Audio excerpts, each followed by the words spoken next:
by miracle of sound. Oi!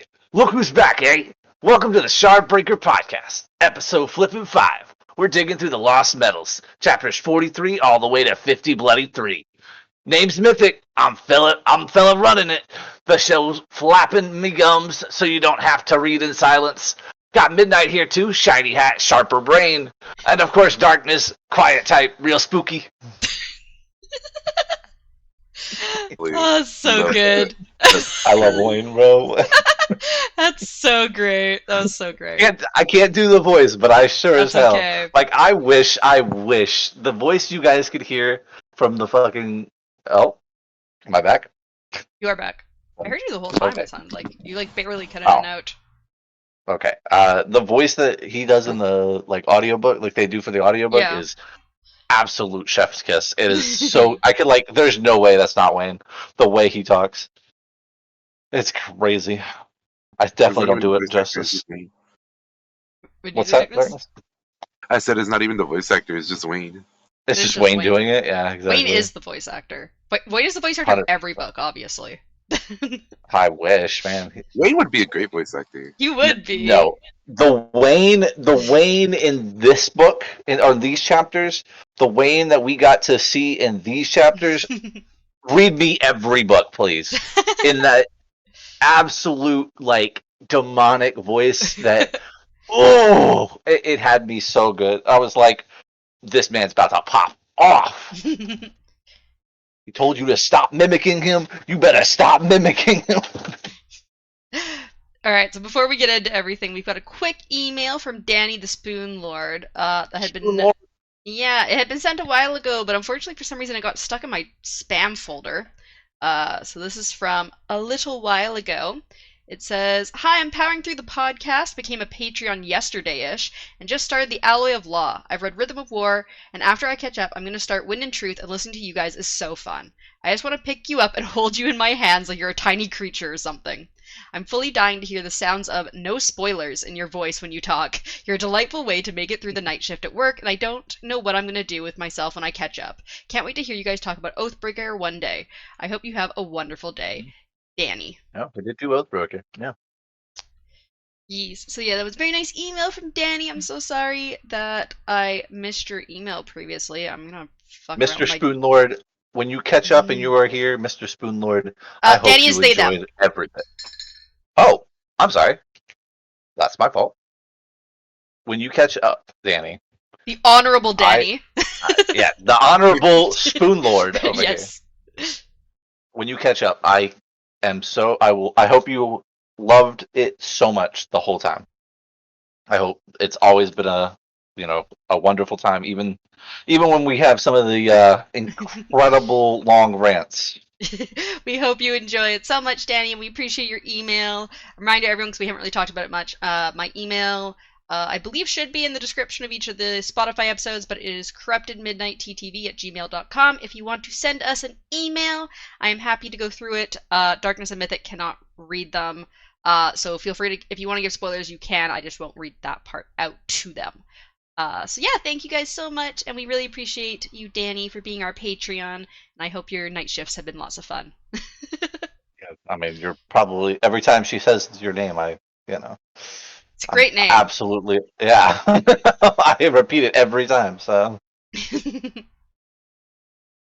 Alright, so let's get into it. Chapter 43, we get Asteris' point of view to start off the episode.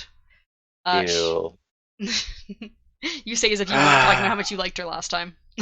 Yeah, I know. Well, I mean, it didn't change in this one either. She's pretty great. Finally putting her foot down. She's not, though. She could be doing it more. And it pisses me off.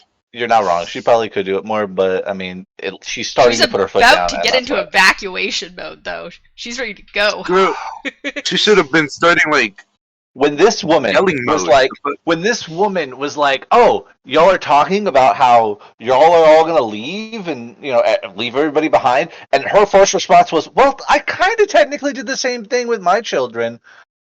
Girl, you're here. Don't do that. Yeah, she did send her family away, but she didn't go with them. That's the difference. Yeah, exactly. I understand sending your kids away, but also she's staying and helping. Oh, How old are her kids? How old are her I and think Rex's Max kids? is 5. I think they're like 5. 5 And and the like other one was 1. 1, right? Yeah, I think Yeah. they're a Jesus, baby. That's that's crazy. She sent them Did off they with the leave her? nanny to go stay with her dad. Hmm. And Marassi also apparently sent Alec out to go stay with the dad, so Alec's just probably entertaining the children, I imagine, with his hot chocolate. Oh my god, his little, like, does he bake? His Yeah, mask. he He puts does. his He mask. bakes as well, like his He just puts cookies and his mask stuff. on. Yeah. I imagine Plays him playing peekaboo with his peekaboo with the mask. Yeah, Yep. I was thinking that too! we're all on the same page. Just lifting and lifting the mask. Yep. Making different faces. Yep. Yep. Oh, I Oh totally my imagine god. it. My dumbass would have fucking pictured him making different faces while the mask is on. Oh my god. Is it good? You Okay. know, Yeah. the guy that shows up later, he's from the same place, right? As Alec. The ambassador, yeah. The one Yeah. from the council or Yeah, whatever. Dal. Yet somehow this stick in the mud has no character. Like I'm like, what the hell? Alec should be the ambassador, 100%. Motherfucker. I think they wouldn't let Alec be the ambassador because he's Yeah. no, he's a bit biased because he's dating Marassi. Well, because our wonderful ghost blood in training. Mm-hmm. Maybe Alec can join the Ghost Bloods too. Oh No, no. no. he's Can't do it. he's their baker. He doesn't go on missions. He just hangs out and bakes for them. So when they come back to the safe Okay, maybe house, maybe that. But they have treats. I don't think he needs to be a ghost blood to do that though. I think to get in the safe house, you pretty much have to be a Ghost Blood or have like very special circumstances. It's okay. Marassi is not technically a ghost blood yet. Again, she wasn't technically supposed to go in the safe house. Yet there she is in the safe house. They bend the rules sometimes. So Alec why just can't they bend shows the up with rules hot for Alec? chocolate. Oh my god, Exactly. he's gonna be in the same ghost blood like branch as Mob. It's Bob. Yes, of Oh. course. Alright, so yeah, chapter 43, we start with Darius's point of view as she continues reading the message from Wax. Others read it over her shoulder. Once they finish, Tensoon confirms that Harmony had been seeing things about this, but they hadn't known they had such limited time. The others in the room finally take the bomb threat seriously and begin making plans to flee the city with their families. Ceres, however, had already sent her family away, and she had city-wide evacuation plans ready in her notes. She quickly begins looking through the different plans she had made in the past to see what would be best for this situation. Oh my god, her response of I was bored one day, so I Yeah. just decided to make these plans. I'm like, girl, you are insane. Mm-hmm. You're so insane. How do you just know these things? This world, man, this world that Harmony has created, these weird people who just seem to know things they shouldn't know, that are like Wayne over here, who is literally a Chondra, but not a Chondra, apparently. Her just having this omnipotent brain that's just like, hey, I know everything. Like, what the hell, man? These people are they're subhuman. Some people means below him. I think you mean extra human or something. No, subhuman. They only know one thing. Oh. No, see, that's They're what I'm saying. specialized. They are literally what's the thing? They are savants of one specialty, and everything else is thrown out the window. But all the rest of the human beings have to literally have the bare minimum jack of all trades, and that's it. So like, that's your human. Everything else is like, well, you only got one thing that they all got, but you do it. I want to see Stairs, if she had been able to use the bands, I want to see her tapping mental speed. Imagine her brain tapping mental speed. Wait, okay, so... Okay, we'll get to it, never mind, because it comes up later, and then I have plenty of questions about how it worked. Yeah, so the Vice Governor then suggests using Allomancers to push away the bomb. However, Steris states that the bomb would travel too quickly. Then the Vice Governor suggests using the Bands of Mourning. Steris says they can't because of the treaty, and the Malish Ambassador is very upset that the others are considering this. They then ask Tensoon what Harmony thinks, and after a moment, Tensoon agrees to fetch the bands. When he said that, I all about flipped out. Okay? When he's just like, oh yeah, I'll just go get them. I'm like, bro, really? They're all fighting about how they don't want to give these bands to us, and you're gonna just be like, walk in and just grab them. Yeah, like Harmony's a little biased towards the people of Elendel over the Malwish, I think. Oh no, but he doesn't pick sides. He's a little biased. But so my question was, you kind of given me your answer already, Mythic, but just what did you think about Harmony agreeing to use the bands for the people of Elendel? Harmony didn't say shit. What are you talking about? Well, Tensoon says, I think it's supposed to be implied that Tensoon, like, speaks to Harmony briefly. Harmony's like, yeah, go do it, and then he goes and does it. Because he says later I when don't he think also I takes a believe that though, pause. because there's no proof. Yeah. There's not Where's... proof, but Tensoon does say later, like, he tries again to talk to Harmony in Steris' next chapter, and he's like, Harmony's not responding, he's busy, so, we'll just Well, that's go convenient, ahead. isn't it? Yeah, like I don't think Tensu talked to Harmony and got the okay to go ahead. I think he told them I talked to Harmony and they just believed him because the later part of this, when the stick in the mud shows up, I was like, first off, I don't know why you're jumping on his case and being like, oh yeah, he does nothing wrong. Oh fuck it, what? Why would you agree with the guy who literally probably fucked this whole thing up? He didn't give you the real in some morning. And if he did, he needs to figure some shit out. There's some shit going down. Well, yeah, we'll get into that in Steris' other chapter. So dumb. So we briefly, between chapters 43 and 44, have a broadsheet page, which is literally just a huge continuation of the Nikki Savage story. I skipped it. So. Yeah, she basically just arguing with someone on a cliff. The person ends up falling to their death after Nikki tries to, like, stop them from falling to their death. She also advertises some boots within the story. She has, like, some product placement of boots. She also seems to think there's some sort of romance between her and Nas, briefly. She's like, oh my god, I actually love him, and it's like, the picture is like, I don't think actually Mythic gets the picture from that, but here, can I find the broadsheet page? Pictures? There's a big picture of her and Nas. Even if I did get pictures, I didn't read it, so... Yeah, there's just I skipped the shit out of this. There's a... It said broadsheet. It said in big bold letters, broadsheet on my Audible, and I said, nope, we're going to the next chapter. Alright, so here's the full broadsheet page from this book. And then it's too big. Here, I'm just gonna send the link.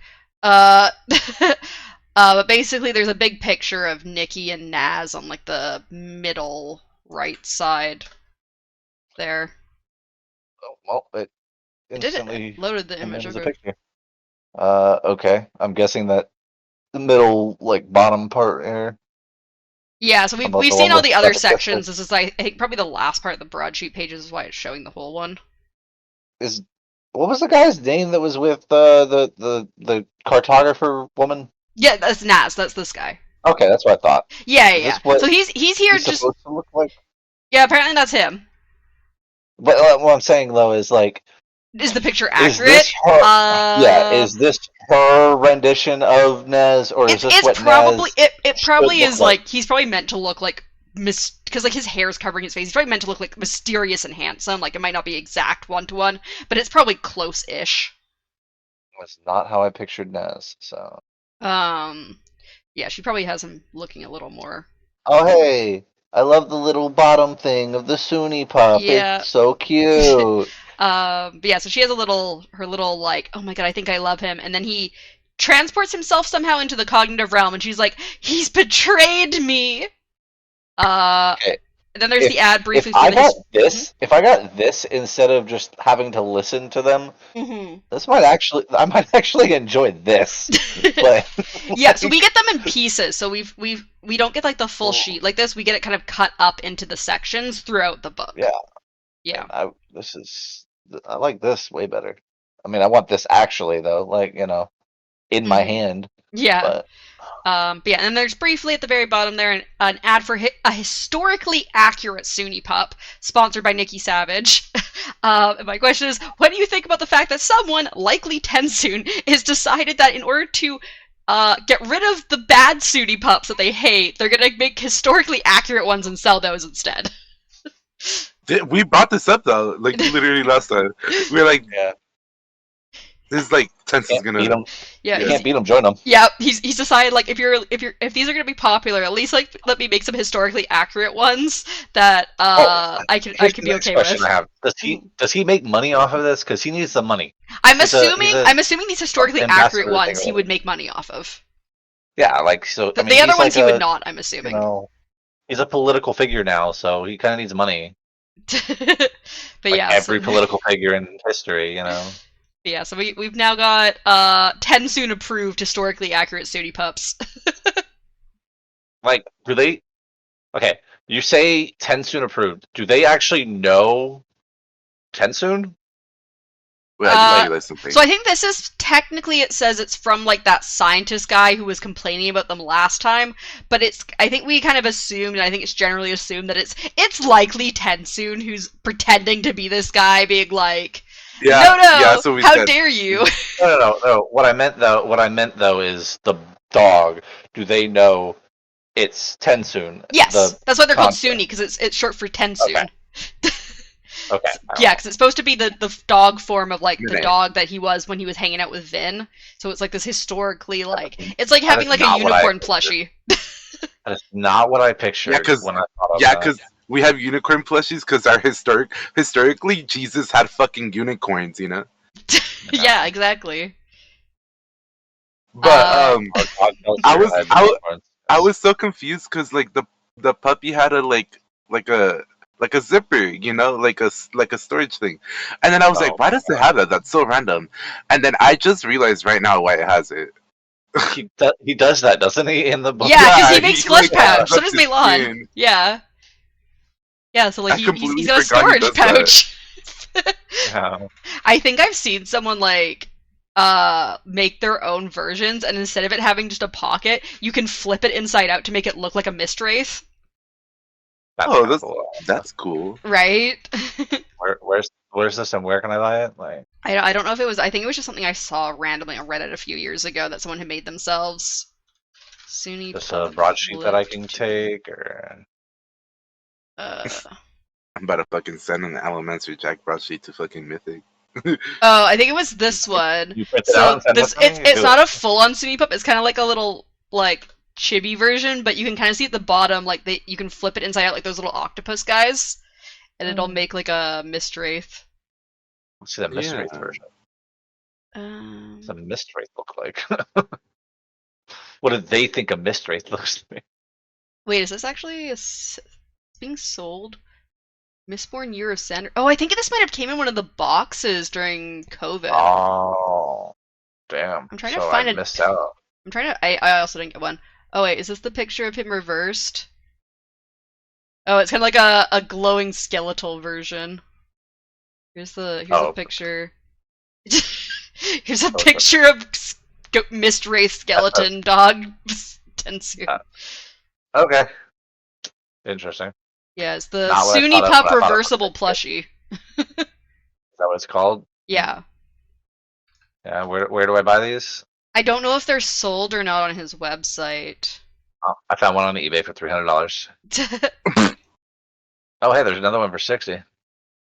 I think the $60 one was the one I was looking at. I got the picture from. Yeah. All right. Well, I know where your new address is going to be, so I'll send it to you. Oh my gosh, you don't need to do that. I'm joking. I'm not Yeah, buying this thing. okay. I'm just saying. I was making a joke. Oh my god, they're cute, but They're they're pretty just cute. not. Yeah, they're not what I thought when I was hoping something different when you said mystery. Yeah, I thought it was. I thought I was remembering it wrong. I think I thought it looked more like an actual mist wraith and not just like a skeleton version of a dog.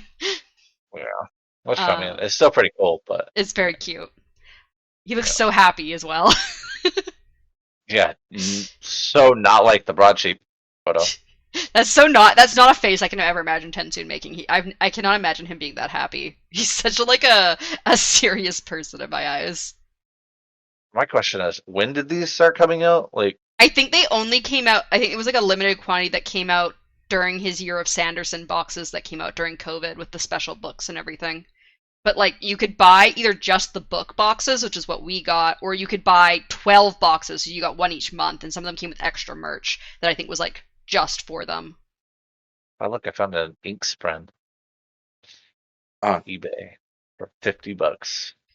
Alright, anyways, back to the chapters. We switch to Marassi's point of view as she and the others creep towards the factory from the back alleys that are shadowed by the raised train line. Twinsoul keeps up with them, although they aren't moving particularly fast. Moonlight then stops them as she sees a black car pull up and the mayor come out, shouting angrily about Wax. They eventually get to a boarded-up window, but aren't able to peek in as it's boarded up from the other side as well. Twinswell, however, uses some crystals to peer through to the other side of the wall and says that no one is on the other side. Moonlight then gets out her soul stamps and uses one on the wall to create a door. Marassi is stunned as a door appears and Moonlight ushers them through it quickly. So what did you think about Twinswell's crystal ability here to he can kind of spy through walls and use his crystals as kind of like a secondary set of eyes with Silzana? It was so cool until he does his other insane trick. He does some cooler stuff, yeah. Yeah, I was like, oh yeah, this is so cool after learning about that. Like, bro, why don't you just do that every time? I know why not, but still, yeah. Holy God, man. Win every fight. What do you think, Darkness, about him using the crystals to spy through walls? Seems like he has, quite a bit of practice. Mm-hmm. I mean, he is quite old. He's got some practice looking through walls. Mm-hmm. So the inside of the room then has strange jugs and containers of liquid and is bathed in red light. Marassi is confused by the strange room. She's also confused by Moonlight's stamps as the door disappears behind them. She calls Moonlight's powers unnatural, and Moonlight replies that Marassi has a friend who can fly, which Marassi does not understand why that's weird. She's like, yeah, so? What? How do you not? Okay, I'm sorry to say this. Okay, I understand that in your world, sure, flying might be so great and shit. You have to understand that is still rare, even in your world. Right? But she's like, no, that's just science. And Moonlight's like, only on your planet. That's not science on my planet. This is science on my planet. Wait. Okay. We're not talking about people that fly. We're talking about a contraption, or are we talking? No, she's talking about using the metals. She's like, oh, that's just science and biology. That's just whatever. It's normal. Yeah. Okay. I thought maybe we were I was like maybe I didn't get the memo. Maybe there's planes in this. No. The most they have is the airships from the Malwish in terms of flying. What the fuck does an airship even look like? Did we see it? Like a full functioning one? I think they said it looked very similar, the full one looked very similar to a ship just without sails. What? Okay. I'd assume it looks kind of like a big half circle. Yeah, it'd be like a half circle that's just flat on top. It doesn't have the masts and sails. Have you seen the last Airbender? Probably like that. Totally. The airships from the last Airbender are blimps. Yeah, I know. That's why I was making the joke. And that's exactly what I pictured for this. Yeah, I don't. Getting described differently. A literal ship, I don't think they're supposed to be blimps. I think they're just because I think they said that people can stand on top of them and stuff. I think it's supposed to look like a pirate ship or something. Stand on top of a blimp? No, but I think it has a proper deck. I think it's supposed to look like a pirate ship just without the sails. Hmm. So it's made of wood too.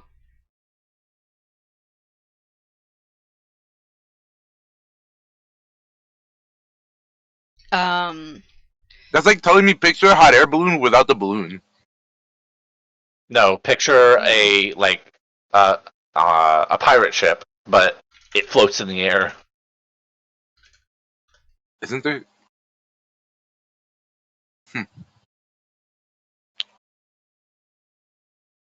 So yeah, I'm imagining it looks something like this image, but without all of the sails and masts. Yeah, a pirate ship. Yeah, but that floats in the air. Yeah.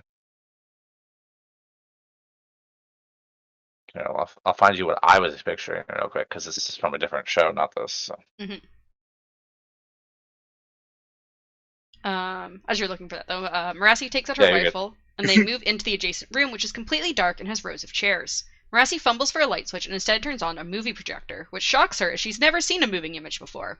The movie shows a crumbling city with ash falling from the sky. So yeah, what was your first thoughts about this movie showing a version of Ellendale covered in ash?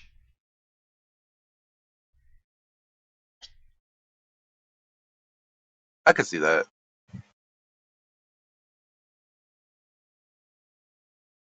That's from Critical Role, by the way. That's Birdstone from Critical Role. Wow. Magical crystals that make them float in the air. Mm-hmm. They still have sails too because the air still pushes them. Mm. But I mean, I don't know about this. Obviously, I'm sure they have like propulsion. Yeah, they mention that there's propulsion and they use like a bunch of stuff. But yeah, so yeah, what did you think about the movie at this point? Wait, there's a movie? The movie of Ellendale being covered in ash. Honestly, I don't remember that, so I must have not even really cared. I remember them talking about a fake movie, but that's Yeah, the that's what I'm only thing I talking. That's remember what I about the mean. movie. It's the fake. Yeah, but that's what I'm saying. No, that's what I'm saying. I don't remember what I might have thought before that Oh, because okay. all I remember right now is it was a fake movie. Yeah. So Did you have Oh, any that's what thoughts? I remember. That's what I Yeah. pictured yeah. it as.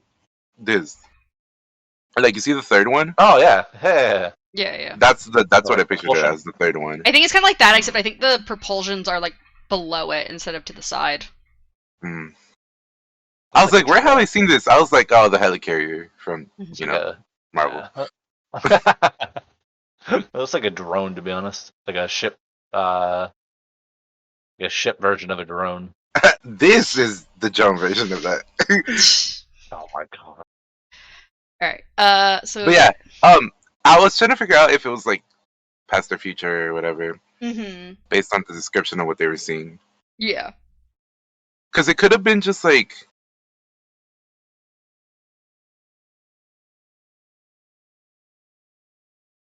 it could have been well wait, hold on, I'm not remembering things very good. Ellendale, like the original Ellendale, right? There is no Ellendale is only from Or the the past. original like city they used was the one Luthadel. that yeah, that one, right? So I think they've made it look like supposed to look like Ellendale, covered in ash. Okay.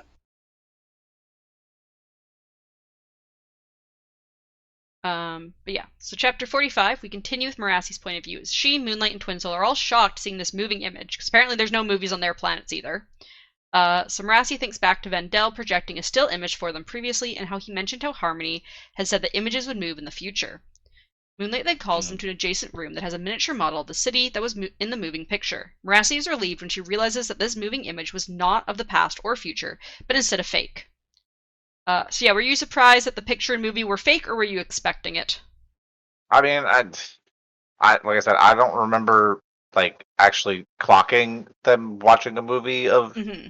the Astrals until they had said it's fake. So it couldn't surprise me because I didn't even realize it. Mm-hmm. I must have just glossed over listening to that part. So, What do you think, but Darkness I mean, Smith? it doesn't shock me. Not gonna Yeah. lie. You shocked that it was Definitely fake, or up were you their alley. expecting it, Darkness? It would have been cool that it weren't fake, you know. Mm-hmm. They It would somehow have been had really. like a futuristic outlook on that. So Marassi then states that this means the picture they had found previously was also a fake, made using this model. Moonlight thinks How they do are you using know the. that? Hmm? How would they know that? I think because it looked the same as the I picture. mean, but it looks like the city, does it not? It looks like Ellendale, but like rubbly and covered in ash, which like And it's not happened. how do you know the model didn't come after? Yeah, exactly. Like, how do you know they didn't model it after it being covered in ash? Yeah, we don't. She's Like, just assuming that it's all faked. yeah. Mm, I mean, the way mm. she talks is like, people talk about flat Earth theory. It's just, We have no proof, guys. It oh just yeah. has to be this way. Like I said, Earth is a bowl, and there's Oh, nothing you can do about gosh. it. Moonlight thinks they're Yeah, using are we eating nachos out of it, Darkness? Hmm. Was it a bowl where you um eat nachos out of? Mm-hmm. Now you're making me want nachos for dinner. I was gonna make fish, but now I kind of want Honestly, I nachos. kind of want Oh, nachos too. nachos are Honestly, how better. much it costs to get nachos here while you're talking? Moonlight thinks they're using the pictures and movies to make people think the world has already ended, but she wonders who they would be trying to convince. They then move on towards a hallway and peek through a windowed door to see the main. Themselves. Themselves. They're trying to convince themselves. They then move on towards a hallway and peek through a windowed door to see the main loading bay where a bunch of people were moving around. Twinsoul points out where the elevator would be, and they find the back of it within the hallway. Moonlight makes a doorway, but it shows an empty elevator shaft as it seems the elevator is on a different level. Twinsoul then hangs partially over the elevator shaft, and suddenly Moonlight's door disappears. Moonlight quickly Why did you restamps. put such an emphasis on shaft? Because I forgot to write the word shaft, and I said he just hangs partially over the elevator, and I'm like, that's not correct. That's why I'd missed the word. I was like, wait a second. Okay, that was I was just very Sorry. weird for like I'm sorry. I mean, Me or Darkness were like, hosting this sorry. podcast. I could see us doing that, but No, of all people, Midnight. my brain was moving in real time, and I was just like, wait a second, there's a word missing here, and so I paused, said the word that was missing, and then moved on. A big emphasis on I shaft. didn't mean to. But yeah, so he's hanging partially over the elevator shaft, and suddenly Moonlight's door disappears. Moonlight quickly restamps the door, and luckily Twinsoul is still there and has created a rosite crystal ladder. Marassi is a bit concerned about the elevator coming back up, but Moonlight says it's an industrial elevator and thus likely moves slowly.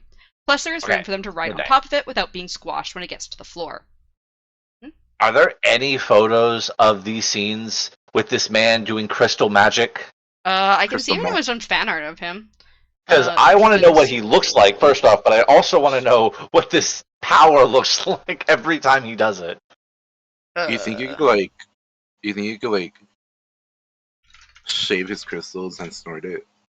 Oh, here's an image of what someone thinks he might look like. This is great. With like Marassi and Moonlight behind him. Oh fuck again, it's wonderful. Too big of an image. Just do the link. I know, I'm getting the link. Always works. Getting the fucking link. Don't read the comments because it's a fucking. Actually, can I just copy image? Open image in a new tab. Open image in a new tab. Why don't you just screenshot it? Because that requires me opening a different program. There we go. What the hell? That is not what I pictured. That's exactly what I expected. Because it does say that he crossed legs and he's just like stubby as shit. Also, him with his rosite glasses. See, now that I pictured. Me too, because when they did the little, he put a glass in front of his glasses and all that. Oh my gosh. That's cool. Someone this looks epic. That's just something else that for some reason is here. Exactly how I pictured him. Yeah, that's funny. Honestly, yeah, I mean, honestly. The suit he has is cute. If only it was a creature. I like the vest, yeah. The vest. No, I'm talking about, like, the crystal suit, like, the armor. Oh, yeah, no, I was talking about his actual, like, clothing, but, yeah. Oh, here's like a full, like, thing someone did about him with like different outfits and his like mech thing. Cool. Yeah, that looks epic. It should have been Among Us shaped. Among Us. With the backpack just being filled with water for him. When did this book come out? I think in 20 was it 2016 or 2019, something like that. Lost Metal came out in 2022. I thought it was before COVID. Apparently it was after COVID. November 15th, 2022. Among Us era, yeah. They definitely missed that Among Us thing there then. Yep. For sure.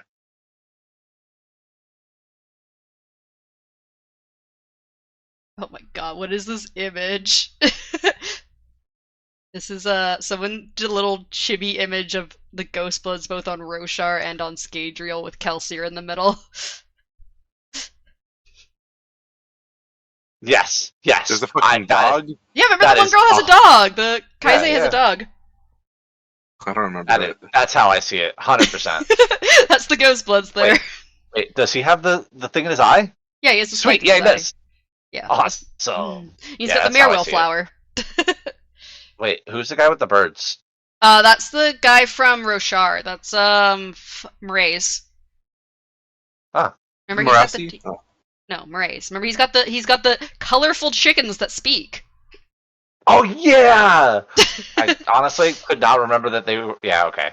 I forgot they were all the birds on that planet were chickens. Yeah, except for in Shin. In Shin, because remember when Seth talks to Teravangi and they mention doves. So apparently the Shin people are the only ones who have separate names for birds other than chicken. Whereas the people in fucking in Alethkar just like, oh yeah, they're the chickens we eat and the chickens that are colorful and we don't eat. Who's the person all the way on the left? I think that might be another like Malwish ghost blood. Malwish. All the mass people are Really? Malwish. Well, I didn't know they were ghost blood. They have a ghost blood Malwish. Yeah, remember Well, yeah, 'cause that girl Eotil on is. Remember I yeah. talked to you about Eotil, how she's got like the mask that Shalon like isn't Oh allowed to yeah. touch. Yeah, we talked about Forgot that about I think her. when we first met them last book. Yeah, I What the forgot about her. hell's what are they holding? That glass. Oh, I think that might be the jar door. That might be supposed to be the the door glass. That fucking dog, bro. With the bow. Dog is so cute, man. Anyways, we keep getting distracted by things. I just wanted to know what he looked like, and I mean, just like Darkness said, literally exactly what I pictured. I mean, down to the T. But yeah, so they basically climb down the elevator shaft using a ladder made by Twin Soul. And then we move to chapter 46, where we switch to Wax's point of view as he climbs down a ladder to find a secret bunker beneath the mansion that seems to be a safe place for the mayor, but not for a super long period of time based on the amount of supplies. He also notices a secret door from some scrapes on the ground and easily moves the door aside. It leads to a tunnel that had a storm drain above, which seemed to be an emergency exit. Further down the tunnel was a thin car made for driving in the tunnel. Wax assumes that the lab is down this way, and that is how the mayor got to and from it multiple times a day without being seen. Wax begins walking down the tunnel by foot, although he begins having flashbacks to his time with Lessie and the day he thought he had killed her in the roughs. He finds a service ladder and climbs out of the tunnel and then goes to his meetup point with Wayne, which was a bar. He tells Wayne what he found and learns that Wayne did an act called Flaming Bunny, where he makes a fire and throws a cat out of a window as if he's saving it. Then he pretends there's a bunny trapped in the burning building and makes everyone help search for it to distract them. So yeah, what do you think about Flaming Bunny? I think this was the only time I hated Wayne. The poor kitty. Yeah, no, not even that part. Like okay, the whole plan until he said I threw the cat at a tree. Yeah, he's like, don't let it on the tree. And it's fine. I'm like, first off, Wayne, you didn't even check to see if that cat no hit that tree at all. He did like, not.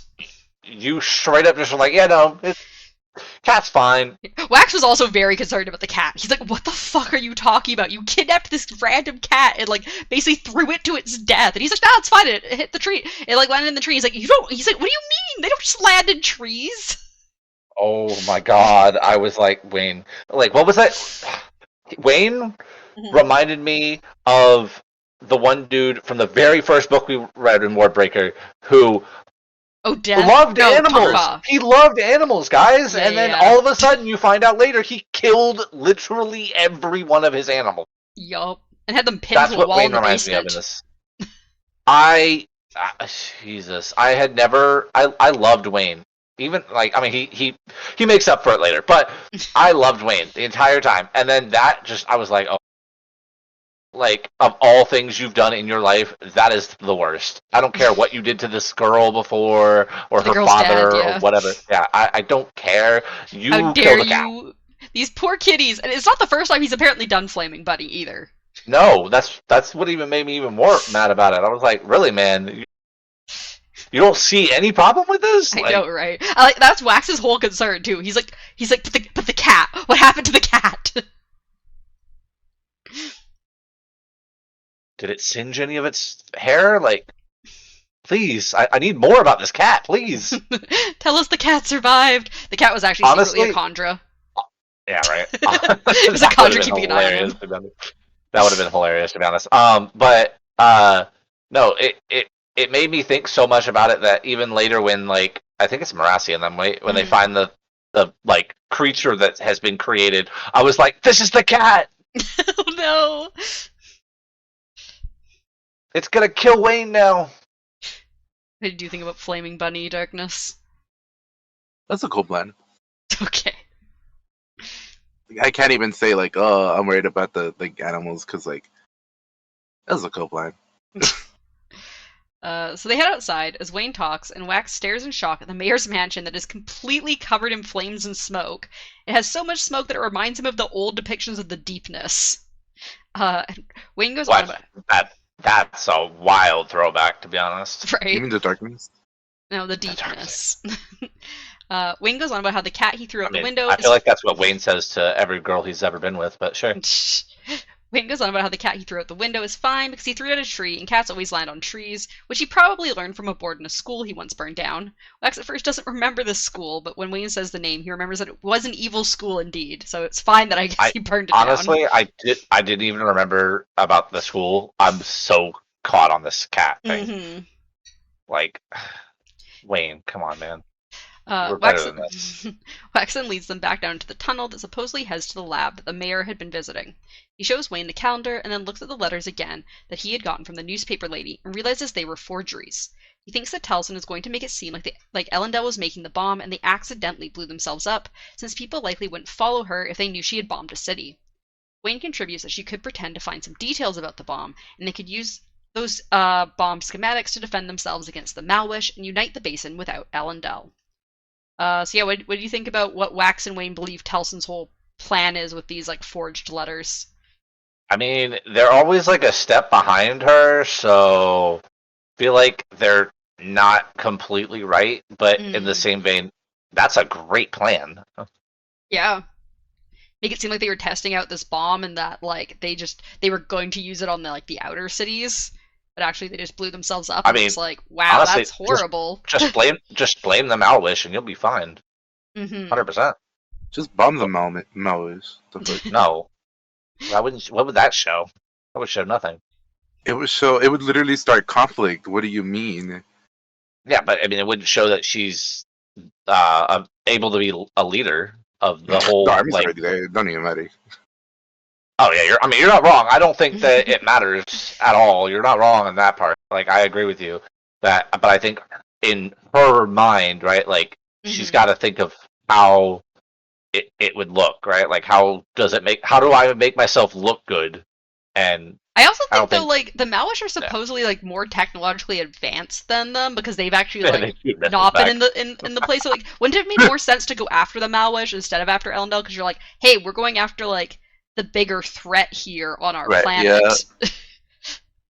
Like, all the people in Ellendale have just been living the good life and don't care about technology or shit. But these guys have suffered. They know how to do shit. The only reason they're advancing in Ellendale is because the Malwish interfered. Yeah, they've been advancing like way slower than they should have. I think it's mainly been because like people have hobbies more so than they actually care to advance. You're so right, man. I bomb a whole country. Exactly.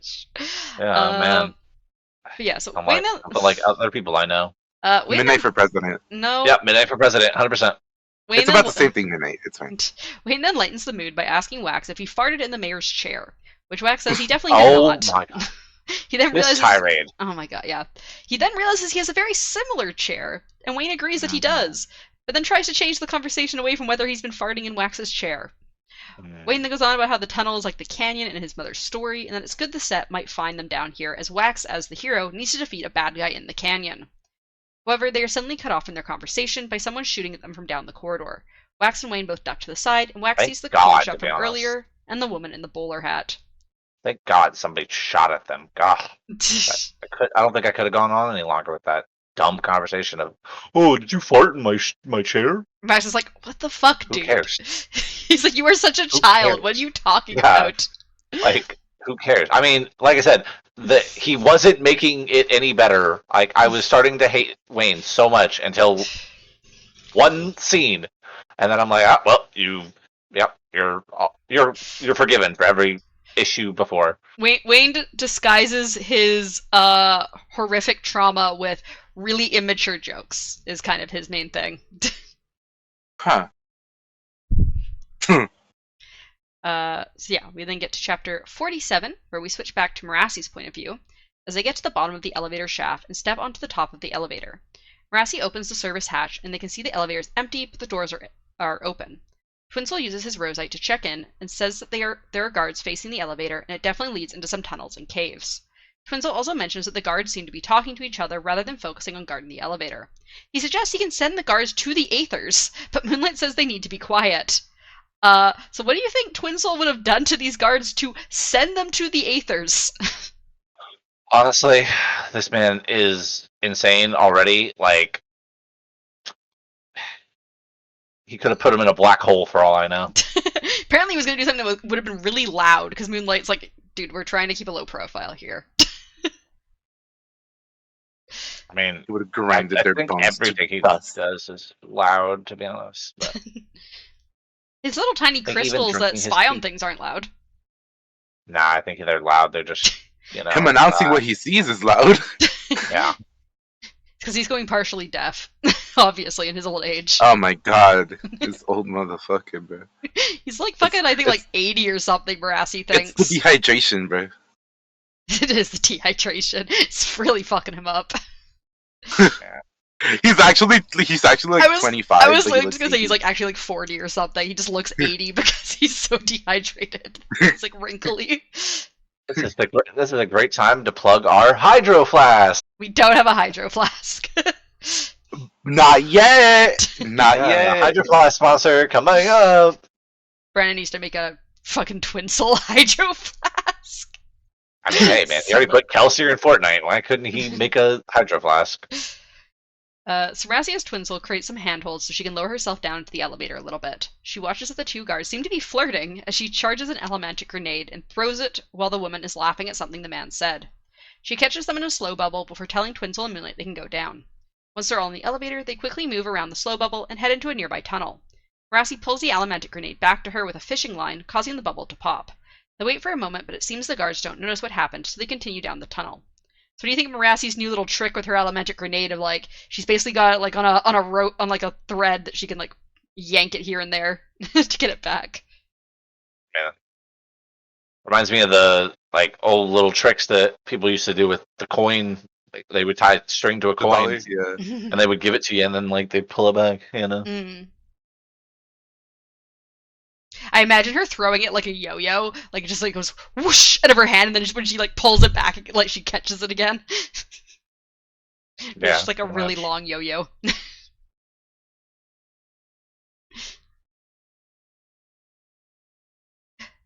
So they move into the darker tunnel with some rubble, although Twinsoul is lagging behind a bit. When he catches up to them, he creates a roseite barrier that blends into the rubble due to how dark the shadows were. They use the cover to watch some other set members. Once the set members had wandered off, Marassi mentions how useful the two of them are. Moonlight says the other Ghostblood members can do even cooler things, although Marassi says she still isn't sure if she wants to join. I want to know what this parrot guy can do. Twinsoul mentions that their main goal is to protect Scadrial, which Twinsoul is doing because his own planet is currently inhospitable and he needs allies for when he can eventually fight the Dark Aether. Moonlight says she also can't go back to her planet, but she also just likes secrets. They then state the other two tenets are to share information and trust each other, meaning no infighting. However, they don't share information outside of their organization. Marassi doesn't know how she feels about not sharing information with people outside the Ghostbloods, but she tries to put those thoughts from her mind for now while she focuses on their current objective. So what do you think about the three tenets of the Ghostbloods? To protect Scadrial, to share information amongst each other, and to always trust each other and like not infight. I mean, to be honest, great rules for Marassi. Hmm? Like, I feel like the Ghostbloods were made for her, to be honest. She likes everything except for the fact that she can't share information to like help Elendel, basically. Yeah, but I mean, this is bigger than Elendil. Yeah. We're trying to save the entire Cosmere here. God, we're world hopping. What did you think, Darkness? What do you think about the Ghostbloods tenants? They're pretty good rules for a team, especially when that's supposed to be so well planned out. Well adjusted. Mm-hmm. Yeah. Question for you, Midnight. Mm-hmm. When we met the Ghostbloods the first time, right? Like In when they were Stormlight? first introduced. Yeah, when they were first introduced. Mhm. Was Kelsier the head of them then too? Kelsier has always been the head of the Ghostbloods. He started it. Okay, so never mind. I answered my own question in my head. Never mind. Okay. I was gonna ask how old Kelsier is, but never mind. I mean, at the current point, he's like No, 320 something. And when did that in his like what? How old was he when he when we were in Stormlight? He'd be about, I think, 5 to 10 years younger than he is currently. I think Stormlight Okay, happens about so 5 to 10 years before this. got it. That's now I want to know why he named it Ghost Bloods. Yeah, I don't think. I'm not sure if I know the reason behind the name. Did they tell us at the end of this book? I don't remember. I'm assuming the ghost part is probably relating to him being a cognitive shadow. Yeah, but what? Maybe the blood part's supposed to relate to his hemalurgic spike that he's using. This man is he's above our understanding. So It's because bloods were already taken. wow, Okay. darkness. Wow. Great. Wow, darkness. I guess my joke is not that good. I mean, further down the tunnel, you said it, not me. Further down the tunnel, they find a building with some guards. They seek around the side and listen through a window. Marassi can hear the mayor talking to some scientists about the army coming for them, as he wonders if Telsin can actually get the missile to fly.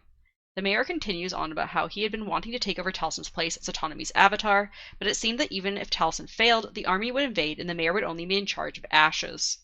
Marassi thinks that is why he had created these underground bunkers, to keep some people safe from whatever happens on the surface. He also goes on about how they should have supported Edwin's plans more before he had died. So yeah, what did you think about this guy wanting to basically be in Telsin's place? He's like, I wanted to be Autonomy's avatar. He should have been better. He pissed me the fuck off. Yeah, same. Honestly, he just sounded like a crybaby, and I was like, bro, just do something about it. Don't. Why are you crying about it? Also sounds like he's basically taking over stuff that like Wax's uncle had been doing. So like, he's not even done his own plans. He's just like taking credit for like other people's shit. Yeah, I mean, isn't that what she did too, technically? Kind of, yeah. So they then bring out a woman from a group of scared and huddled people in an adjacent room. They strap her to a table and bring out a thin metal spike. They explain they have worked on some sort of test that Edwin had been working on, and that it required a thin spike and the right mindset. A command also helped, although it wasn't strictly necessary. Trauma on the part of the victim also helps. They then thread the long metal spike through the woman's skin and then place it in a tube, stating the spike is 5% invested now. Marassi is shocked that they somehow made a hemalurgic spike without killing the woman, although apparently they took a little part of her soul. The scientist explains that the woman wasn't a metal-born and that they need to do this with 20 or 30 people to make a fully invested spike, but it's incredible. They still need to figure out how to give it a specific metallic art, but the scientist is very excited and looks hopeful about it. The mayor, however, is not excited if he can't show off a bunch of Allomancers to Autonomy to prove they can be a valuable resource, and thus keep them from being destroyed. Edwin says they need to keep up the community project then, and give Telsin until the last moment to get her plan to work before bringing down everyone they have that isn't strictly supporting Telsin, and survive together. The mayor then states he's going to see the perpendicularity in the community and says to kill the rest of the captives in the room. So what do you think about this potential perpendicularity that's nearby?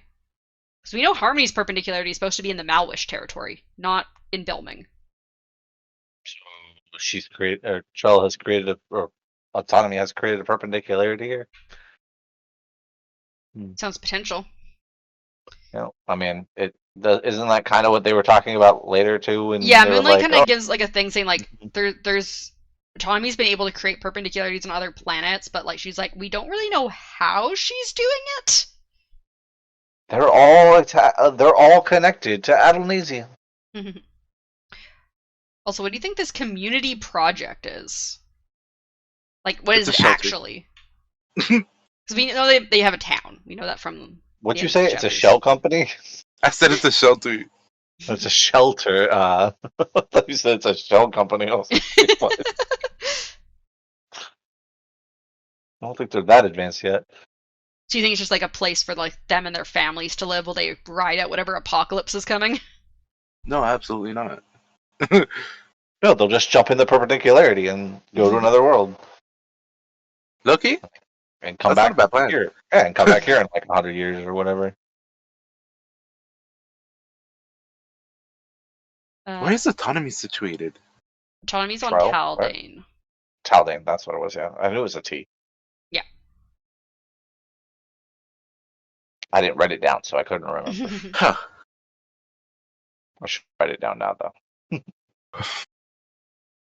So Where was it? Marasi and Moonlight and What was Whisper. the new one we learned? What was the new one we were learned?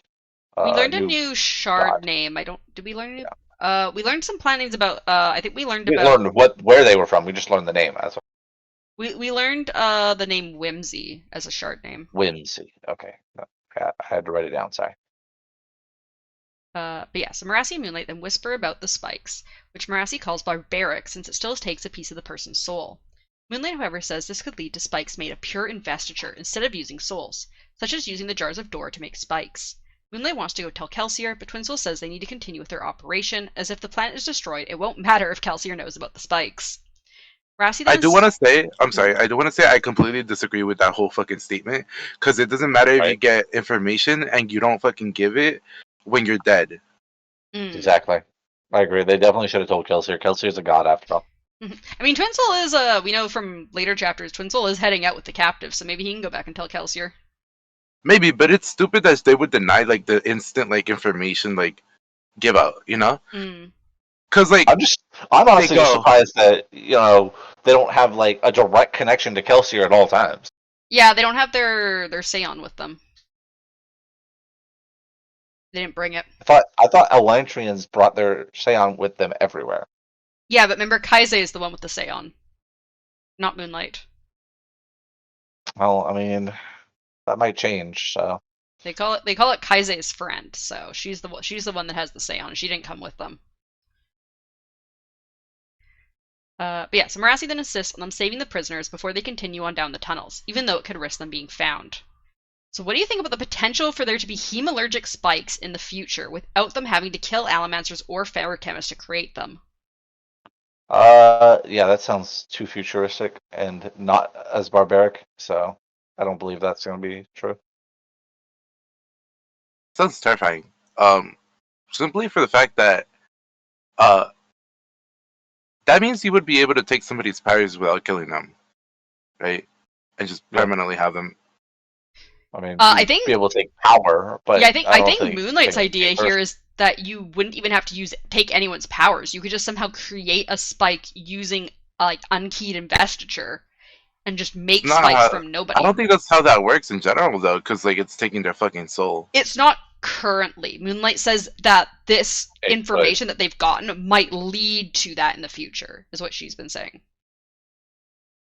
She's like, the fact that you can like do this and like, because she's saying that the investiture they're taking from these people, because they do not have metallic arts, like they're just normal people. She's like, the fact that they're able to take investiture directly from them into the spikes and potentially key it to a specific metallic art later on, like she's like, maybe we can somehow use that and like work on it to make it so that you don't even need to take the investiture from someone, just take it from like general investiture in like Shadesmar or somewhere else. She was like, maybe you could just get investiture and like give it the connection or the identity to that ability instead of like using people in general.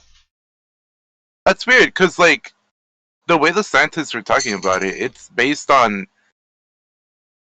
like genetics, not just the investiture itself. Yeah, but yeah, I think Moonlight's just thinking of like how I think she's just thinking of like How to ways it make can it better. progress. Yeah, because Yeah. she's like saying if you can progress from killing people and stealing their abilities to just taking investiture in general from regular people, like could you continue on that line and like cut out the people in general and just have it be investiture to ability? Well, if they could do that at that point, they could just take investiture in general from people. Yeah, but she wants to do it without Like taking people's permanently shut down the souls. powers Oh my in god, general. this could be an Avatar thing where they just take your bending away. Because I think basically what they're doing with these spike slivers is they're basically doing the equivalent of what they do on the Warbreaker planet Nalsis, where they're basically like taking people's breath, but instead it's like their investiture through their soul. Because we learned on Nalthis that like although certain people didn't agree with it, you were giving up a part of your soul when you give up your breath to others. So they're basically doing that, but on Scadrial with hemalurgy.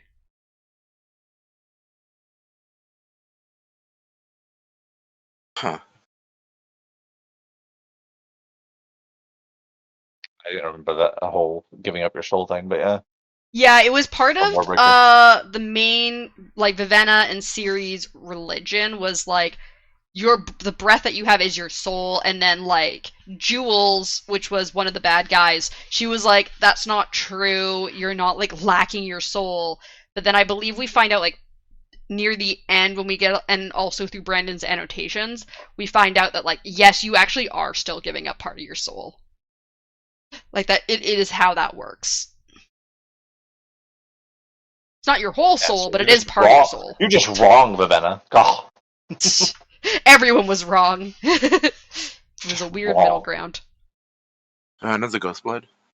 That's all I heard. Fenna is not currently a ghost blood. You don't know that? I'm 99% sure that Vivenna is not a ghost blood. Ugh, now you're gonna say that Mob's not a ghost blood. That's not a ghost I blood. don't know. Mab could be a ghost blood. I have no idea. We don't know what I happened mean, to Mab. I mean, he does want people who aren't like super important in the story. So, So we got Mob. We got Matt that can't be there because she's that super one old important. lady from that like escape tunnel that they used when Oh, was it? the woman in Miss Bernero 1. Yeah. Who else can we get in here?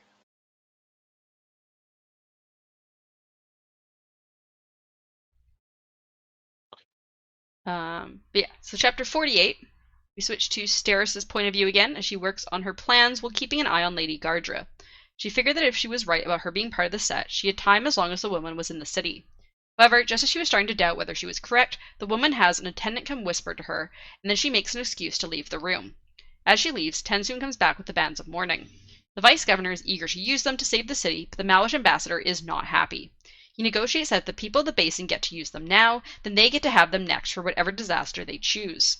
The humans Which look is so dumb. This guy, I hate the stick in the mud guy. The humans look to Tensoon, who agrees on behalf of Harmony, as Harmony is busy at the moment. The humans in the room also agree to this negotiation. So, what do you think Harmony is so focused on at the moment? Fighting back. Dying to Trell, to be honest. What did you say, Darkness? He was probably fighting back Charles' influence in some You think he's fucking just way. focused on like trying to deal with autonomy directly? Yep. He's like, I don't got time for you, Tensoon. I have bigger issues here. I am having tea with autonomy. We're trying to negotiate here. I don't got time to deal with you. Oh yeah, we all know how negotiating goes, especially with two super powerful forces. Yeah. But yeah, so Steris is confused by Tensoon seeming to think that they could actually stop the bomb with the bands of mourning, since they don't. This doesn't. I can't speak. That doesn't match with what she knows about the powers of Ferrochemy and Allomancy. However, Tensoon seems to notice her questioning and says that Harmony believes there is a way to transport large objects using a combination of powers, but he hasn't quite figured it out yet, and wonders if someone using the bands could figure it out by instinct. Tensoon then hands over the bands to the vice governor, however she can't get them to work. They pass the bands around the room, but it seems they are somehow completely drained of power. Or never had power in the first place. Yeah, so I was gonna say, do you think someone like switched these out and these aren't the original bands Yeah, I of think the mourning, or do you stick think in the someone mud came did it. and, or do you think someone came I and think like the used stick in up the all the mud. power? I think the stick in the mud did it. Sarah's definitely coming up here thinks that he knew they weren't gonna work. Yes. Here's my question. What I was going to ask before. My question: would they have even worked anyways? Like, do any of these people have abilities to know how to even do this? They don't need to. Remember, anyone can use them. But That's the whole point of them. don't you have to know? Like, wouldn't you have to know how to tap in ability? Though? So you just need to know what they are, because I believe once Marassi figured out what they were, she could feel the power in them. So I think it's like a mindset thing. There's a lot of parts But of like wait, I thought investing. Marassi had power. Doesn't She does Marassi have a have power, her but own she power? doesn't have a Oh, ferrochemy that's what I'm power. saying. But what I'm saying is you have to have a power, You right? don't. Like, That's the point of them. how would you know? But how would you know? How would you know how to use something if you've never like? That would be like somebody. That would be like telling somebody, handing somebody a TV remote who has never watched TV before, and go, "All right, figure it out." Yeah, You're I'm not going to pretty. immediately pick it up and be like, "Yep, this is how you do it." I think that you're supposed to be able to feel, even if even it takes you a few seconds to like figure out how to actually tap it. You're supposed to be able to feel the power. Like you're supposed to be able to feel it when you hold them. Gotcha. I just I was so confused because I was like, do any of these people have powers I at think the all? vice governor, because she is Terra, she might have a ferochemical ability as well, and she was the first one who tried them. Gotcha. So I wouldn't be surprised if one or two of them also had some sort of allomantic ability. They just don't use them much. But the fact that the vice governor couldn't make them work, I feel like she's probably the person in the room who most would know how to use them, because I think she's at least grown Mhm. up Terrace and would know about how ferochemy works if she doesn't have ability herself.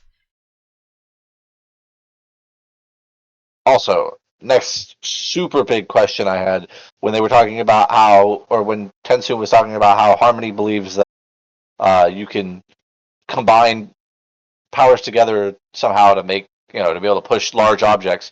All I could think of to myself is literally you, not that long ago. I mean, I guess kind of, but not really that long ago. You didn't think you could push metals inside of a person. Literally, then they did it. Mm-hmm. Like, things change, guys. Come on. Get Yeah. with the times. We're talking about the Lord Ruler, the most powerful being ever to exist in entire, Cosmere. Well, your I don't know Cosmere. Yeah. why are there no more Kolas being brought up. Cool. Just I start know, hanging right? around right now. Where are the Kolos at? They're just hanging out in Hmm. their own like little tribal villages out places. Bruh. Yeah, making other people into Kolos, like Jack. Yeah. Yeah. So the group argues a bit about how this could have happened, and then the Malwish ambassador takes the bans, saying that although they were drained, they now go to the Malwish as the people still tried to have a chance to use them. So it's now their turn. Steris That realizes, that that doesn't make sense to me, bro. They barely touched them, and you're like, all right, right? well, now it's my turn.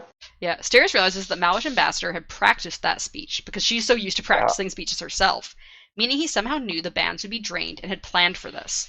Steris, however, doesn't have the time to figure out his plans right now, as she needs to focus on the bomb threat. So yeah, what do you think? Yeah, the Malwish ambassador did. Like, what's his plan? It's just fake. I think they just gave them fake shit. And they have the real ones hidden somewhere, probably in their country. Yeah, and then oh well, we can use it now, kind of thing. Like Mm. that was our deal. That if we let you use them, even though you can't use them, we get to use them now for whatever we want. Do you think they have like a conjure or something working for them? Like, how do you think they got access to the bands? Okay, well, I thought. Oh, okay. I don't know why I thought they had the bands already. No. It was the Conjure that had him. Yeah, Tensum was holding onto them the whole time. I think Malon or something Yeah, took it back to the conjure homeland. yeah. I forgot about the fact that they did say that at one point that That they was were going to their give kind them to of the like Congo. middle ground was Mm-hmm. technically the people of Elendel won't have them, but also the Malwish won't have them, so we'll give them to the Conjure. And the Malwish were like, Yep. I mean, the Conjure kind of work for you guys though. They're like, no, they don't. They work for Harmony. He's like, yeah, but we don't trust that because we don't know them.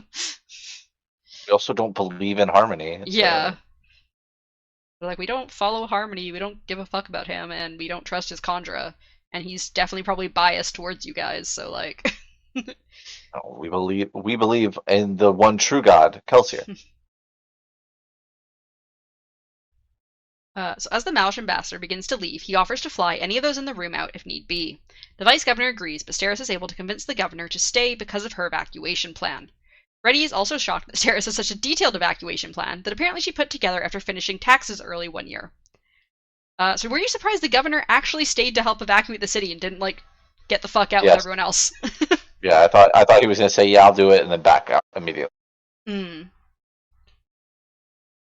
What'd you think, Darkness?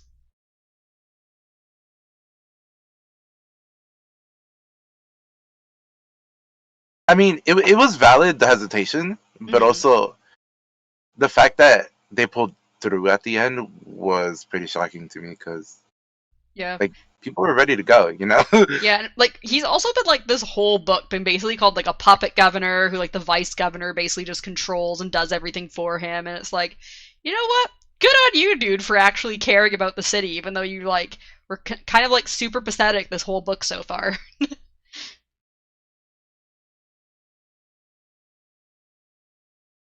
Banks are just a. Wait a second. What's the word? What's the line? Banks are just a figment of the shadow government. Because like he probably could have just like sent out some sort of like word being like, "Hey, Stairs is now in charge. Gotta go by," just to make sure that she was followed, and like he could have just ditched the fuck out right after that. But he actually The stayed British are around. coming. Are they though? Are the British coming? Because I haven't No, seen the any bombs British are. yet. Wait, uh, wait. Do they live in Pearl Harbor now? Oh God. we switched to Wayne's point of view in chapter 49, as he uses his body to block some bullets for Wax. Bullets tended to hurt more than other wounds, as his body wouldn't go into shock from them. He shrugs off the pain as his wounds heal, and Wax takes cover. He can see their doppelgangers farther down the hallway, and the woman shouts out that she doesn't want them hiding as she wants to shoot them. Wayne is horrified by how bad her accent is. Wayne also asks what is up with them, and Wax replies that he thinks the set decided to spike them to make people who could fight them effectively. Although the fake Wax doesn't seem to want to become Wax, like the fake Wayne is trying to become Wayne. During the various abilities the two have... Here's the thing. I think that I don't think that the fake Wayne wants to be Wayne. I think the fake Wayne is doing that on purpose to get to Wayne. Like not like I don't think they're actually wanting to be Wayne, right? Like they're just that was probably in the like training manual they got of if you do this, Wayne will get be off Ways his game to a fuck little with bit. Wayne. Yeah, exactly. Like I feel like that was more of what's happening, not like I don't think they're actually trying to be Wayne. Now, granted, nobody could be Wayne because Wayne is an insane conjurer that doesn't even know they're a conjurer. So, so due to the various abilities the two have, Wax and Wayne agree to try and rely on their skill with their abilities since that is their main advantage over the other two. They then run at them while they're conversing in a speed bubble. As soon as they see the slightest movement... What was this conjurer girlfriend's name? Milan? Milan, yeah. Yeah. I wonder if she could be Wayne. Like if she could mimic Wayne. Yeah, I don't know. Like to his standard. Not Yeah, that's what I'm saying. I don't know. Yeah. Because like several conjurer have said throughout these books, like, "Hey, dude, you're like almost better than us. Like, you're really, really fucking good, dude." Right, you're weird. I mean, like I said, every one of these people seems to have like this savant ability, and every other human ability just seems to fall to the wayside, making them subhumans. There's something As I said, else. they're a specialist instead of a jack of all trades. Most humans are jack of all trades. They're specialists. Yeah, exactly. Yeah, they're very weird. It's like when you in Fallout when you take and you pull all the points out of everything and then just put it all into one stat, and then all the rest just goes into a balance basically. I wonder what I would be. What would you be, Darkness? What are you super good at but not good at anything else? Yeah, that too. But I mean, did you see Darkness? I said probably evil. I mean, that's a given, to be honest. I think my special ability would be intuition of people. Nerdism. Okay. No, I no, like I don't believe that. I'm sorry. No, I'm really good generally at like being able to tell if like I'm gonna get along with someone right when meeting them, if I feel like this person's gonna be a good friend or not, like if I feel like a sketchy vibe from someone, like I'm usually like really, really good, at least in person, of like I'm really good at like being able to like tell that like right from the start. Midnight. We are your friends. We are your friends. We know that's not true. No, it's we are two insanely sketchy people. As I said, it works more in person. It works more in person than online. But like literally, that was like one thing like my mom always told me like she wasn't concerned about with me, is she never was concerned that I'd end up with like a bad friend group or anything. She's like, oh, if you trust this person, then I'll trust that. And my mom is a very paranoid person about many things, so it's like, my child doesn't have friends. I don't have to worry about it. I had friends. Is she paranoid about Jesus? No, she's paranoid about things like, oh, if you walk alone at night in this really fucking safe area, you're gonna get kidnapped and sex trafficked. Or like... I mean, wait. Well, okay. I was gonna say, does she live in the United States? Because no. That makes sense here. No. It does make sense here.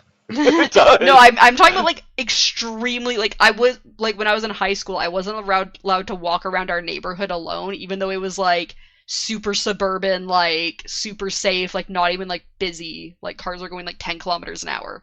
Like, Your mama would have hated it here. yeah, no, Yeah, my mom's a very pretty person. 100%.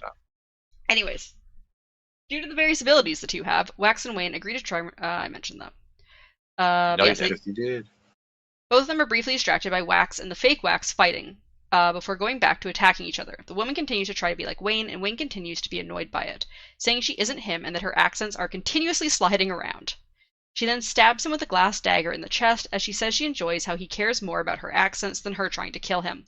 She claims to have studied him for years, but Wayne asks if she understands his pain, which she doesn't get as she thinks he means physical pain. Oh God, this scene. Oh, so Uh, beautiful. So Wayne and the woman continue to fight, but Wayne sees Wax getting pushed out of the speed bubble by the fake Wax. The fake Wax then comes and begins pushing coins into Wayne, and even pushing on him so hard that he's pushed by the metals in his body, which is something that people thought only Vin could do. Wayne then decides he needs to keep their They attention did not somehow. say the word Vin. Pretty sure he says, I think he calls her the Ascendant Warrior, but That's what they said. yeah. Yes, they did not say Vin though. Ascendant Warrior. Wayne then decides he needs to keep their attention somehow, so he begins walking forward, which causes the coins to push further through his body. He slowly changes his accent until it becomes a monstrous and unnatural version of the fake Waxes. The coins fully push through his back as he continues walking forward, causing him to lurch forward and fall as he allows his speed bubble to also fall while the two are focused on him. Wax then shoots off half the fake Wayne's skull and also shoots at the fake Wax, but the man seems to have pewter, so he doesn't fall to the ground. So yeah, what do you think about Wayne going super creepy and also a bit self-loathing during his speech and like just like It was so good. It was so good. I love I it. was like, you don't know who Wayne is. This is Wayne. Just him slowly moving into that guy's accent, but in a weird like a way that's like super like unnatural, like a uncanny valley. I wish you could have heard it in Yeah. the audiobook. It was so good. What did you think about that, Darkness? It was alright. Expected more of a lash out. Wow. I thought it was super cool. I mean, I definitely expected more when he was like walking forward and the things are just pushing out of his back. I was expecting it to be a lot more like, and I definitely felt a little slighted when it was just like, oh yeah, they didn't notice that the bubble's down and here's Wax blowing people's faces off. I was like, Right. I was hoping Wayne was going to do way more than what he did, Mm. but it was. You know what I was hoping for, right? What are you hoping for? I was like, Change into somebody? yeah. When he was like, you know, Wax isn't here. I can show my true colors. Yeah, I was like, this is it. This is the Conjure. moment. Yeah, he's gonna become the Conjure. I thought he was gonna like take. It's gonna sound so bad, but I thought he was gonna like take one of their scalps and wear it like a hat and be like, my "I'm now gosh. you. Oh my god. I'm now you. I don't wear hats. I wear your head." Jesus. God. Uh, the fake Wax then escapes with the fake Wayne, although Wayne isn't sure if she's alive or not. Wax tries to bring up the things Wayne had said to the other two, but Wayne brushes it off and says they can talk about it later. Wax mentions they're probably trying to clear out the lab that's ahead, so they need to hurry.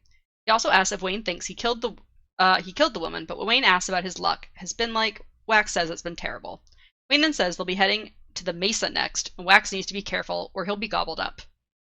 So yeah, what do you think about Wax's concern with Wayne's mental state? Do you think it's warranted that he should be concerned? Well, what I think is happening, and I've been saying it since literally the start of this book, almost. I think Mhm. of that. I'm pretty sure they're setting Wayne up to be the like guy who ends up dying in the end because he sacrifices himself for Wax or whatever. And that I just feel like that's really what they're setting up for, to be honest. That's why he seems so detached from reality right now. Do you agree, Darkness? Redemption arc. Yeah, I can see it. I still want him to be like Conjure or half Conjure though. So I do too. Yeah. Hey, I mean, he can still sacrifice his life and still be Conjure. Okay. You could. He sacrifices his life as Wayne, and you know. What if he had just like, wait? Don't they get like blessings or whatever? Conjure blessings? Yeah, they have blessings. Does that like? Are they different? Like They're slightly different than the allomantic or ferrochemical abilities. They're like a weird kind of in between, and there's only 4 of them, I believe. Okay, and what were they? I believe one was strength, one was like I think one was related to the mental speed of ferroch. I think there was 2 that were related to allomancy, 2 that were related to ferrochemy. I think the ones related to ferrochemy were or maybe they were all related to ferrochemy, because I think there was one that was strength or speed based. There was one that was like brain powered. There was one that was, I think, memory based, or was that the? Wait, I can just look it up. Oh Chandra wait, I can just look it blessings. up. I don't have to worry about looking at the cosmic. I can just go look at it. Chandra blessings. So there's the blessing of awareness, which is a pair of tin spikes that grants a Chandra increased senses, similar to elementically burning tin. There's the blessing of potency, which is a pair of iron spikes that gives a Chandra more strength, like that of an Allomancer burning pewter. There's the blessing of presence, which is a pair of copper spikes that gives increased mental capability. And there's the blessing of stability, which is a pair of zinc spikes that endows its receiver with emotional fortitude, rendering them more resistant to control by emotional allomancy. Can you mix them? I don't think so. I think you needed to have them. Feel the Yeah, same? like didn't Tensoon like eat one, then spit it out, and then eat another kind of thing? Yeah, I think Tensoon Yeah. does at one point have like he has Conjure blessings that he's able to switch between, but I think he only can have one ability at a time. Okay. I felt like darkness was cooking here, and I'm waiting for the cook. No, it's not a cook. Yeah, I was waiting for the meal to come out, but all right. Alright, so we have chapter 50, where we switch back to Merassi's point of view as she starts charging an allomantic grenade. However, Moonlight tells her that the scientists are getting gas masks ready, which means they likely have no time left before they have to go in. Merassi tells them to back her up as she kicks in the door and throws her grenade to the scientist in the corner, feeling bad that she'll likely catch Twinsoul on the other side of the wall. One of the 3 scientists is able to escape the speed bubble, but she catches the other 2, one of which seems to have the poison tablets. Merassi then goes to attack one of the guards while she hopes Moonlight is dealing with the other one, as she can't have them raising the alarm. Not very well. The guard pushes back against her, causing her to crash into a table of glass beakers. She's able to maneuver around him and slam his face into the table. She then sees Moonlight pressed against a wall, but she's able to make a door and startle the guard. Merassi then glances over at the scientist, who has started a fire to destroy evidence, and goes to stop that. But then the scientist goes to try to stab Moonlight. Merassi has to shoot the scientist to stop her, making Merassi sure they are going to be heard. So what do you think about the fact that Merassi kind of had to give away their cover there to save Moonlight?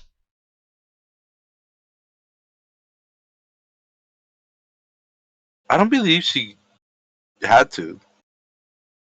You don't think so? I feel like she could have just fought them off normally, but her instincts are just shoot.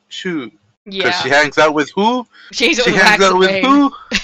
Yeah, they're causing chaos anyway, so she's like, I just go and shoot things.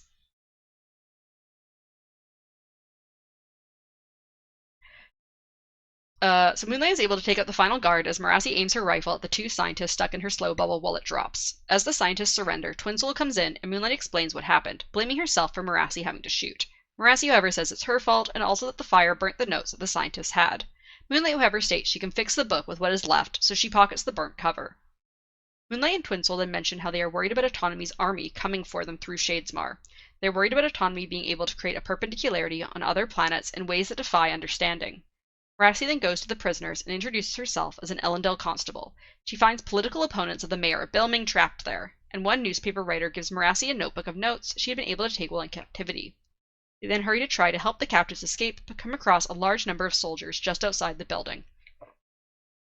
So yeah, what did you think about just kind of them like having all these prisoners here that are to experiment on that are just like the mayor's political opponents? I mean, that's one way to make sure that you win Yeah. politics.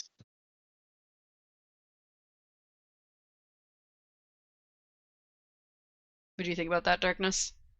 I would do it too. You gotta get rid of your opposing forces. Mm-hmm. We then have chapter 51, where we continue with Merassi's point of view as she ushers the captives back into the building for cover against the preparing soldiers. Twinsel then asks for one of the jars of door, and Moonlight tosses it to him as he creates a large wall of rosite to protect them as the set members begin shooting at them. Twinsel then suggests that he helps the captives escape while Moonlight and Marassi continue on through the tunnels. Marassi doesn't want to leave Twinsel alone, but he says she is underestimating Silajana before making a giant suit out of rosite. He then declares himself as part of the 12 Kingdoms as he creates a giant mace of rosite in the hands of his crystal mech suit. So yeah, what did you think about Twinsel's, I think they call it the Juggernaut. Oh, lovely. He went and did that Power Ranger shit. You're right. I imagine it as like a little miniature Gundam suit. That's how I've always imagined it. He's basically in a Gundam, but it's only 12 feet instead of like fucking 5 stories tall or something.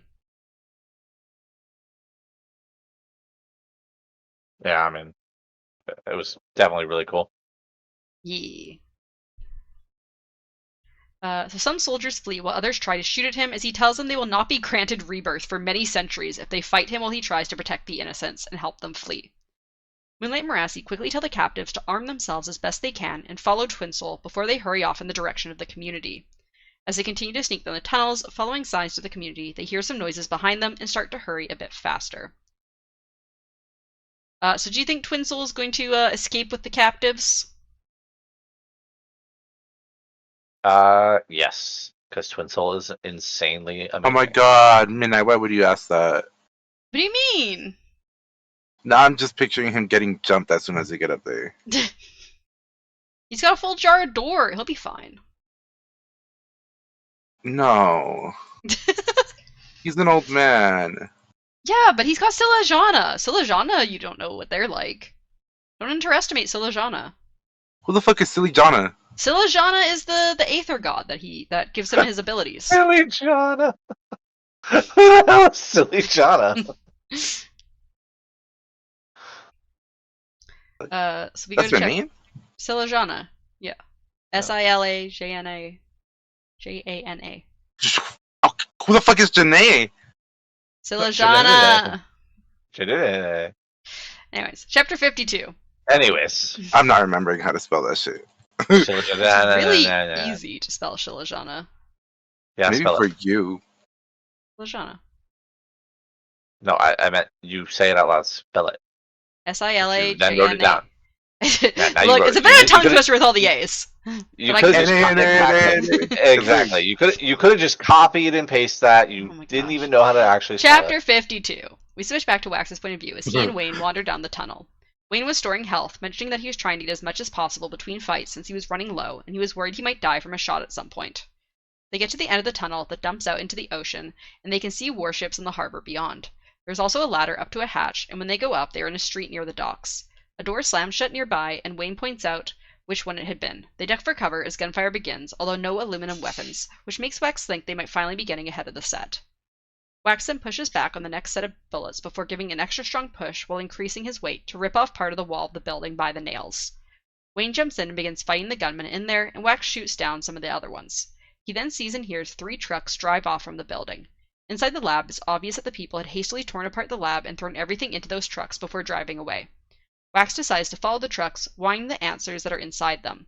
He pushes off various street lamps, manhole covers, cars, and buildings to hurry up after them. So what do you think about Wax leaving Wayne behind to go follow the trucks?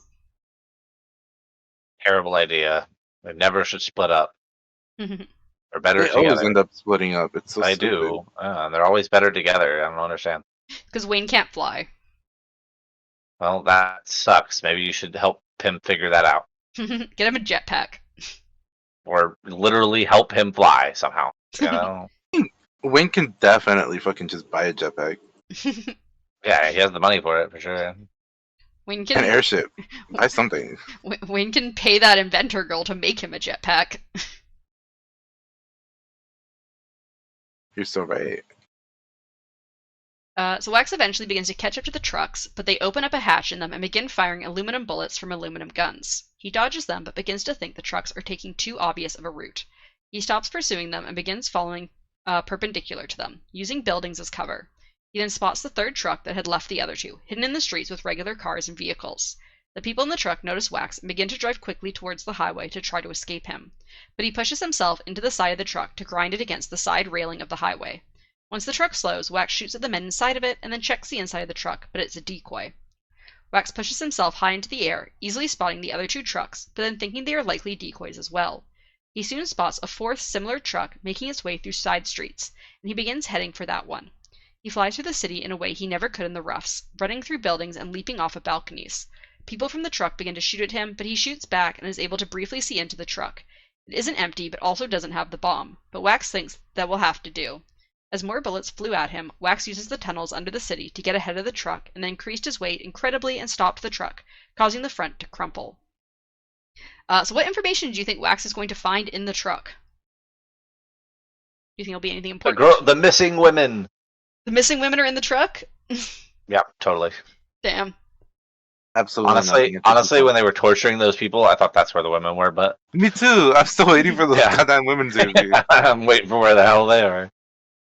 They're gonna honestly, the end of this book is gonna be them showing up, and they're gonna be like the red and gold army.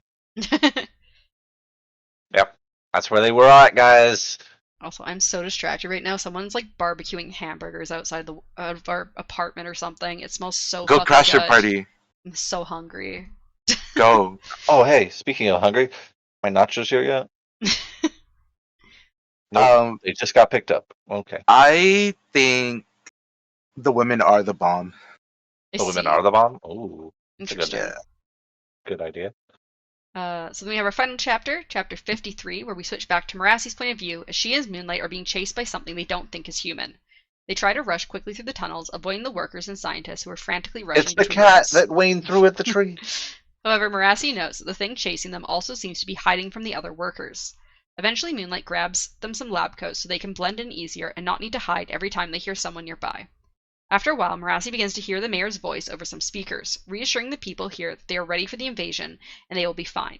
Eventually, they come to what seems to be a large chamber, but has a wooden wall set into it, blocking off most of it from them.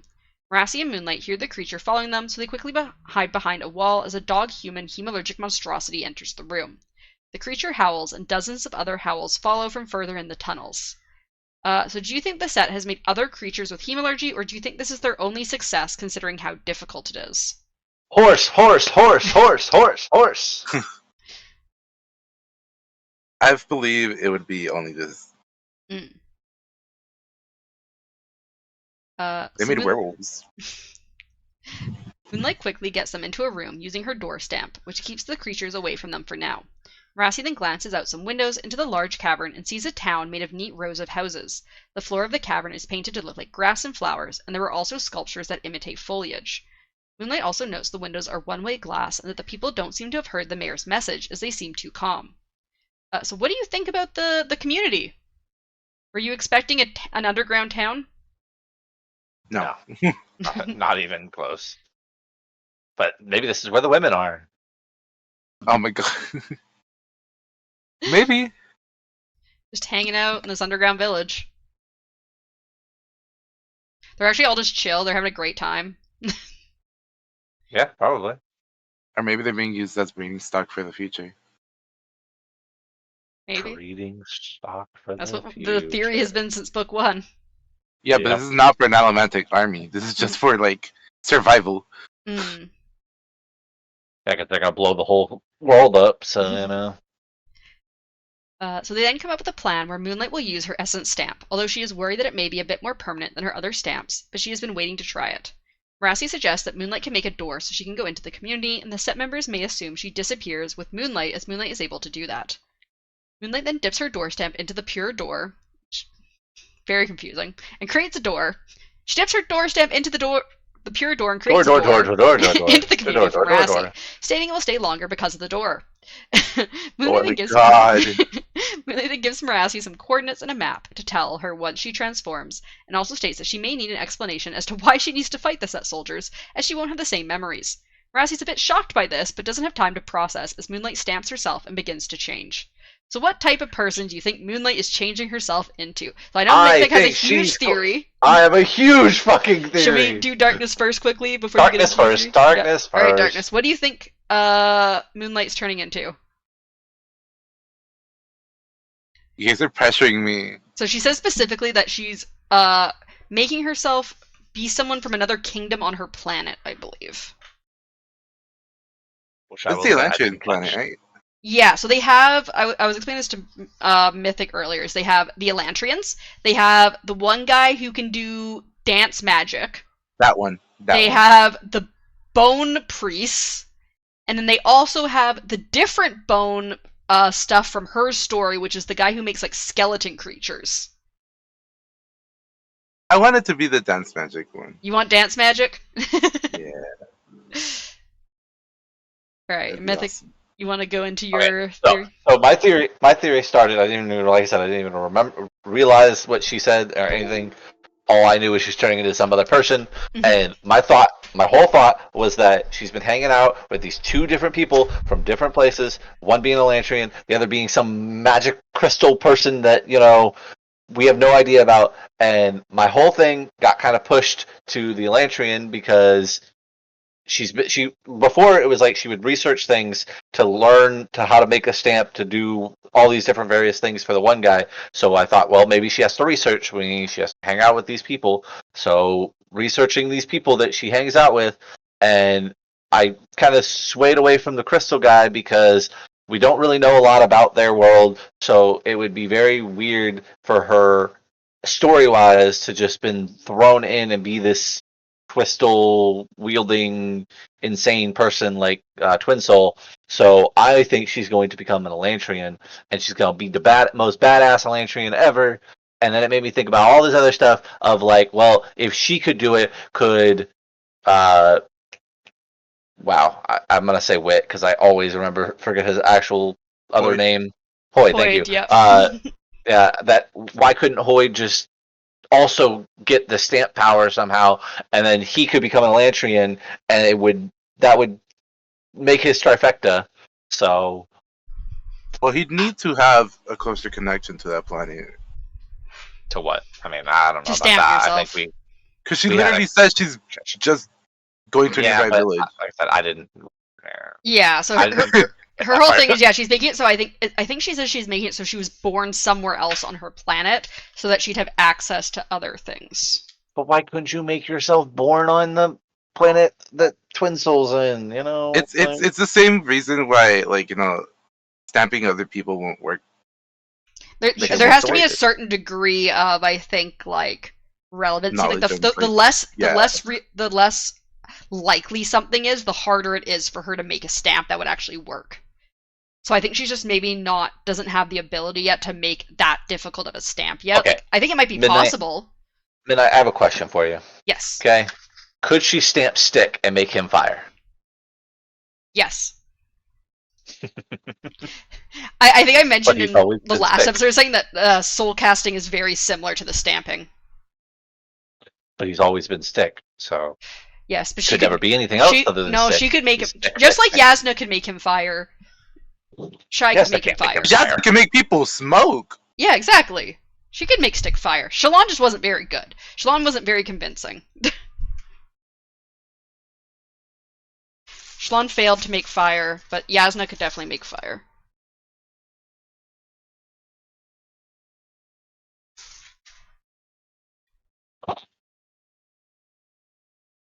Is that your whole thing? I had to go get my nachos. Yeah, Oh, that okay. was my whole thing. I had to go get my nachos. Sorry. Yeah, you did something with salad, so I was confused. Yep. Nope. I had to go get my nachos. Okay. We're outside, and I've been waiting since pretty much almost the start of this podcast. Yeah. I All right. made a comment about nachos.